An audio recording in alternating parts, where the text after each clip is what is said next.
अरे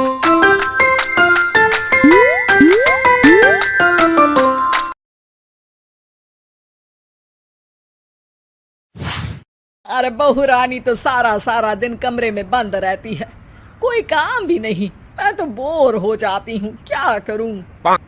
तभी मीना की सहेली रीना उससे मिलने आती है। अरे मेरे घर का भी यही हाल है, बेटा ऑफिस और बहू कमरे में बंद, समय काटे नहीं कटता। लेकिन अब सच मानो तो वक्त ही नहीं है कि वक्त से रोटी भी खा लूं। अरे बहन, मुझे भी बता दे कौन सा जादू चलाया है, मैं भी अब जिंदगी के बचे कुचे दिन आराम से काट लूं।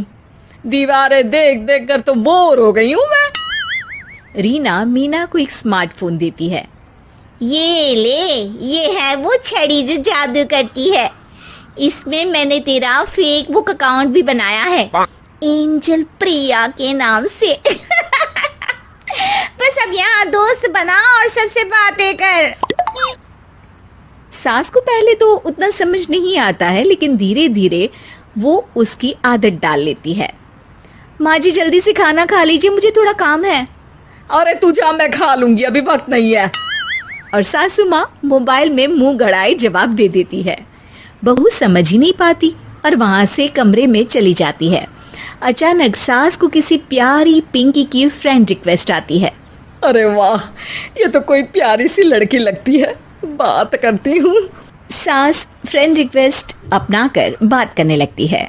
अब क्या था, सास सारा दिन उस सहेली से बात करती, अपनी कहती उसकी सुनती। एक दिन सास फोन पर ही सर गड़ाए। अरे बहू, जरा मंदिर के लिए थाली सजा दे, आज कीर्तन है।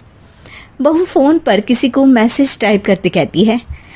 माँ जी क्या है, अब मुझे क्या पता कि आपको कौन कौन से भगवान की पूजा करनी होती है।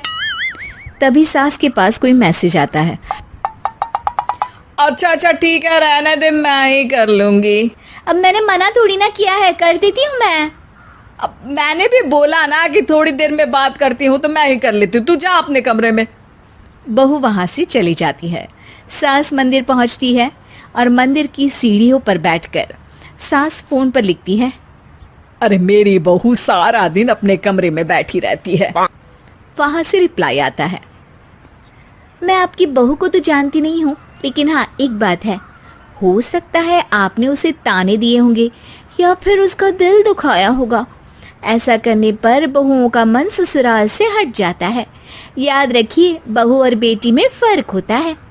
सास घर जाती है और बहू से बड़े ही प्यार से बात करती है, उसके लिए खाना बनाती है, उसे गिफ्ट में साड़ी भी देती है। जिसके बाद अगले दिन, माँ जी चलिए, आज मैं भी आपके साथ मंदिर चलती हूँ, आते वक्त भोले भैया के गोलगप्पे खाकर आएंगे। अरे हाँ बहू, ये तो अच्छा है, चलो। सास मन में सोचती है कि उसकी फेसबुक वाली दोस्त कितनी अच्छी है। उसके समझाने से उसे उसकी बहू वापस मिल गई। वो बहू को अपनी दोस्त के बारे में बताने का सोचती है, लेकिन फिर चुप हो जाती है। बहू फोन पर टाइप करती है। मेरी सास मुझे नौकरानी समझती है, एक गिलास पानी तक खुद नहीं लेती। मन तो करता है कि बोल दूं, मैं बहू हूँ, कोई नौकरानी नहीं। वहां से रिप्लाई आता है। देखो, तुम्हारी सास को तो मैं भी नहीं जानती, लेकिन वो बुजुर्ग होंगी। पूरा जीवन उन्होंने घर गृहस्थी चूल्हा चौका में निकाल दिया। और फिर तुम ये भी मत भूलो कि जिस पति पर तुमको इतना गर्व है, उसे भी शिक्षा उन्होंने ही दी है। तो जिसने तुम्हें इतना दिया, क्या तुम उनकी थोड़ी सी सेवा नहीं कर सकती?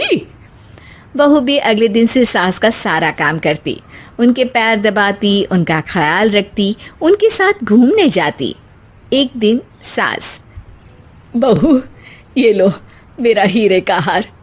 पहले तो सोचा था कि अपनी बेटी को दूंगी, लेकिन आज जब मेरे हाथ पैर में दर्द था तो तुम मेरा साथ दे रही थी। समय पर खाना पानी देकर तुमने ही मेरा बुढ़ापे में साथ दिया। उसके हिस्से का बहुत कुछ मैं उसे दे चुकी हूँ, लेकिन ये अब तेरा। बहू तो ये देखकर खुशी से उछली जाती है। वो सास को गले लगाकर कहती है, माँ जी आज सच में बहुत अच्छी है। भला हो उस एंजल प्रिया का जिसने मुझे आपसे वापस मिलवा दिया, वरना मैं तो हमेशा आपको गलत ही समझती। मैं तो सोचती थी काश वो एंजल प्रिया मेरी सास होती। क्या नाम लिया बहू? एंजल प्रिया तेरी फेसबुक फ्रेंड है? हाँ माँ जी, वो बहुत अच्छी है। उन्होंने ही मुझे बताया कि सास की कीमत क्या होती है। अरे बहू, कहीं तू प्यारी पिंकी तो नहीं? जी माँ जी, मैं ही हूँ प्यारी पिंकी। क्यों? सास बहू को गले लगाकर कहती है। मैं भी यही सोचती थी कि काश प्यारी पिंकी मेरी बहू होती। शुक्रिया बहू। सासू माँ, शुक्रिया तो हम दोनों को फेसबुक और सोशल मीडिया का करना चाहिए, जिसने हम दोनों को एक दूसरे से दिल से मिला दिया। अब तक दोनों को समझ आ गया था कि जो खुशी वो बाहर ढूंढ रहे थे, सच में तो वो उनके घर में ही थी।